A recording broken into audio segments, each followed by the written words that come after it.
And now, the moment you've all been waiting for. You're tuned in to Tapped Out. Hosted by Brendan Tobin and Sean Levine. Only on the BetQL Network. So I'm going to fight my co-host Brendan Tobin coming up here momentarily. But if you didn't see the fights earlier today in Jacksonville, yes, they already took place. A guy that trains in Kansas City, in fact, David Onama, had a great fight, won by knockout. It was really entertaining. And then afterwards, he did I think we can call it the Israel Adesanya. He did the behind his back, and he pulled the arrows out of his bag, and then he, started shooting his opponent. Well, not actually, but miming it. And then Brendan asked during a break, he asked us if we've ever shot a bow and arrow. Now, I've never shot a bow and arrow, and after hearing your guys' stories, I don't think that I ever want to. Jake, our producer, said that he got injured and had to have a little minor surgery after shooting the arrow into his finger. So I don't want to do that. You tell me that as a kid, you shot one in the air on the farm and almost came down and hit the horse, and your dad got upset with you. So based on your guys' stories, man, I'm good if I never shoot a bow and arrow my entire life. Am I missing anything here?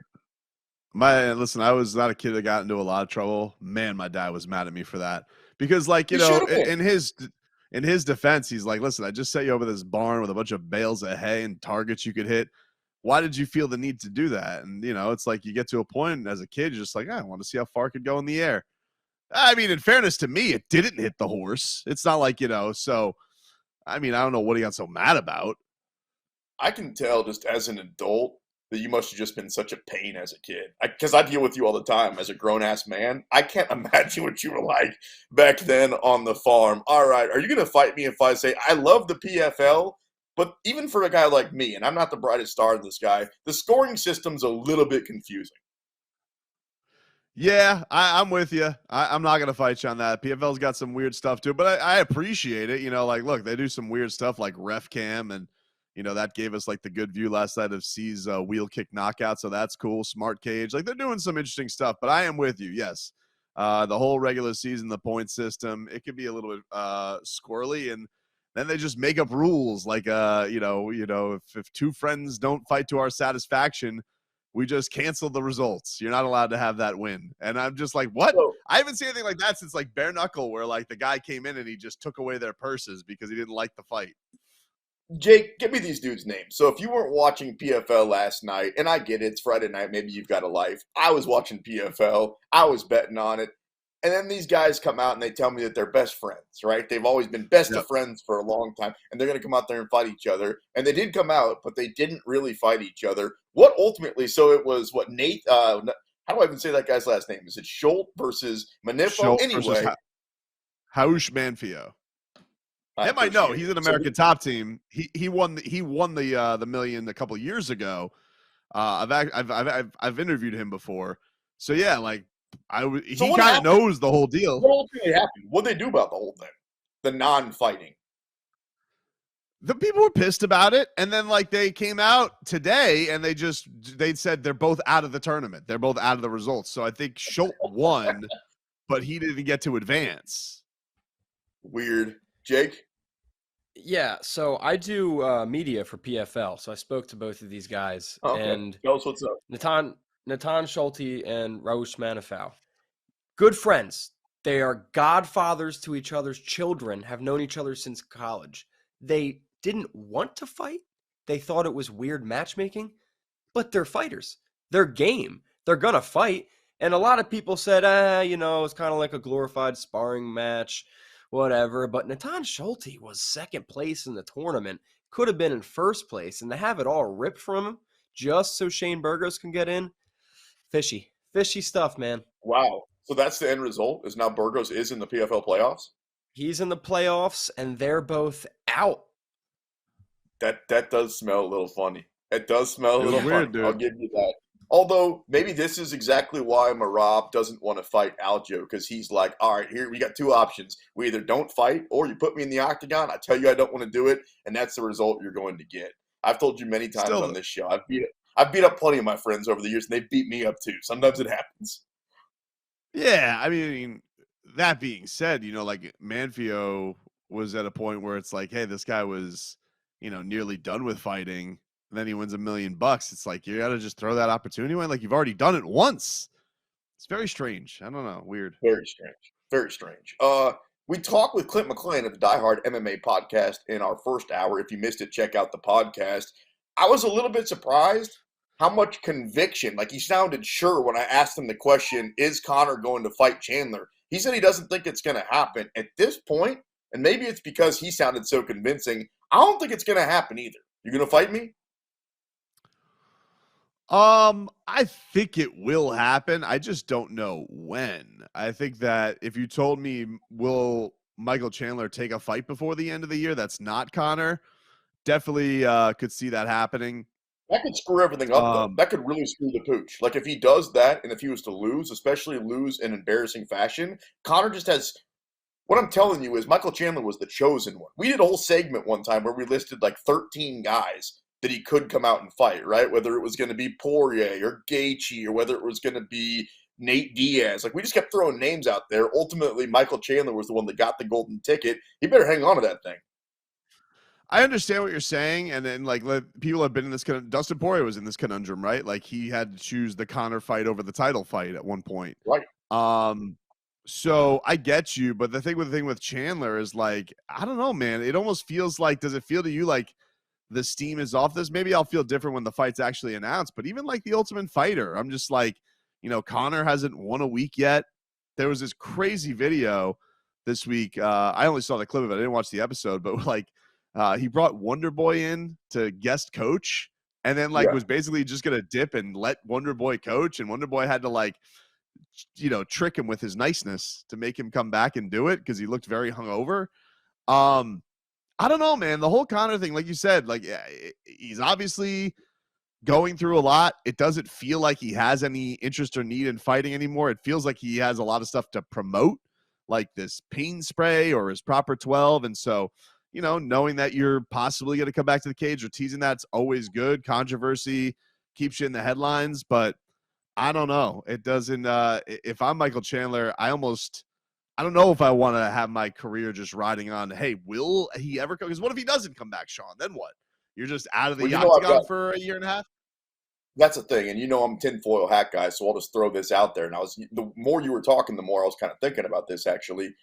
Maybe what's going on is the UFC sees this, I hate to say it, but it's obvious, downward spiral from Conor McGregor. Whether you're talking about in the octagon, out of the octagon, in the Miami Heat arena, whatever it is, it's like he's obviously not at the same place that he was. When I say that, whatever you're thinking, as a fighter, as a person, maybe the UFC sees that also and they go, we better squeeze all of the juice out before it's gone, because with Conor McGregor, if he doesn't fight again, you might as well have Tough. You might as well have the promotion. You might as well have him at least talking about it, because let's call it what it is. Even if he doesn't fight, having Conor around, he is by far the biggest star the sport has ever seen.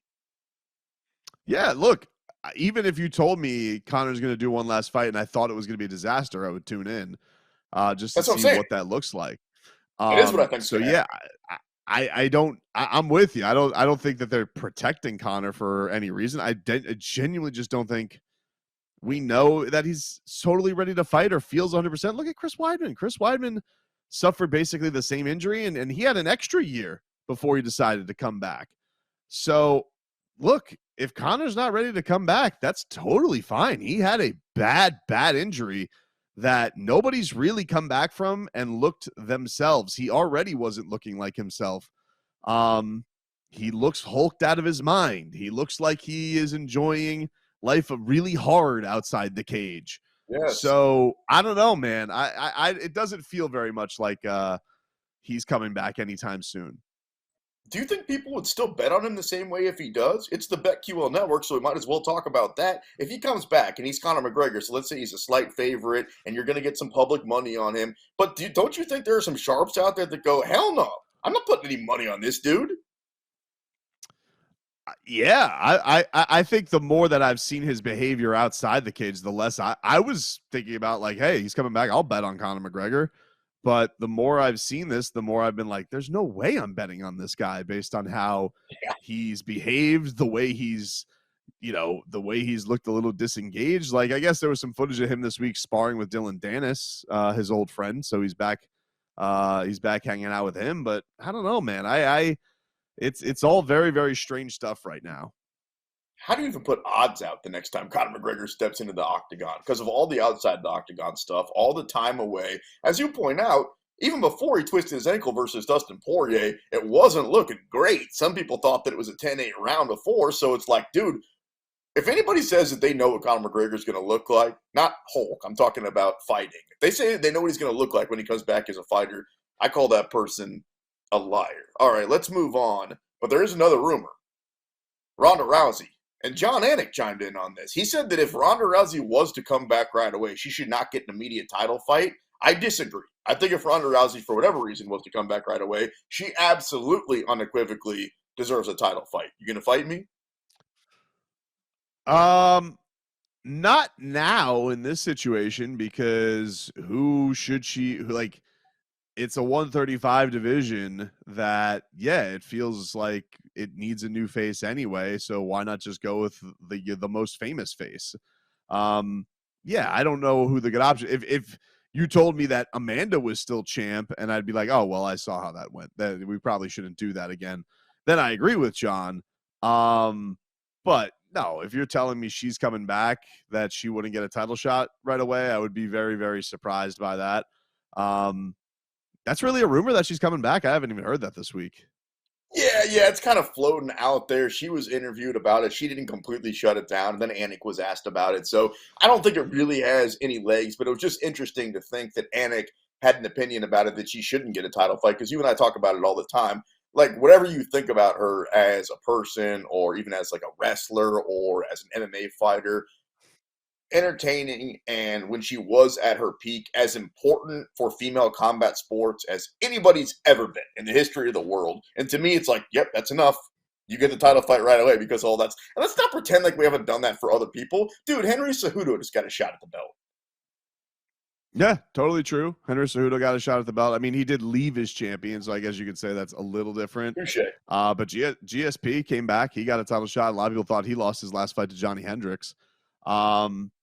I wouldn't have a problem with it. If you told me Ronda came back and it was against somebody, if it was against a Juliana Pena, which was a matchup a lot of people wanted to see, but Juliana had those terrible injuries, so it kind of sidelined her career for a little bit, I'd be into that fight. I think that'd be a great buildup. I think that'd be a lot of fun.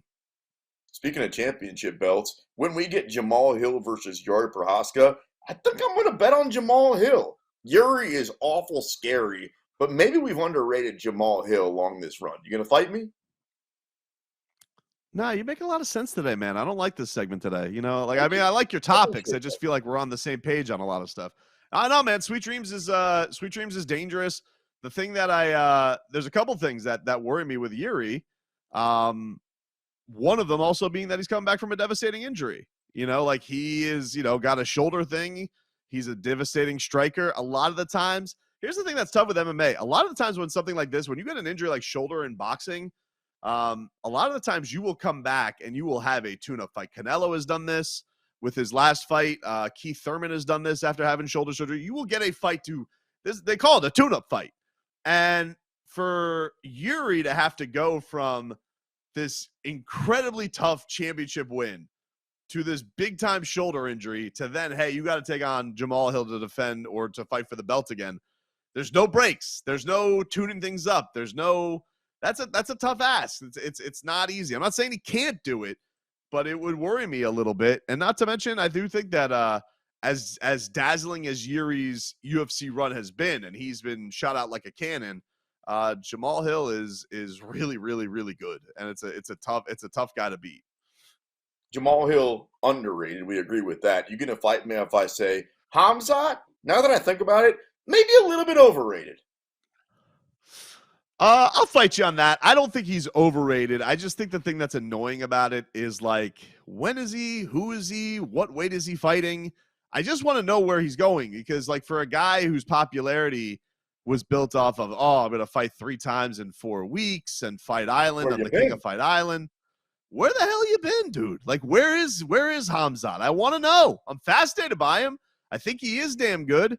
But I just don't know what the future holds for him. I really want to see where this goes. And it's just been like we're all just kind of left in the dark right now. I don't know what the plans are for him. And it's just very strange for a guy that got his popularity off of the total opposite. It's weird.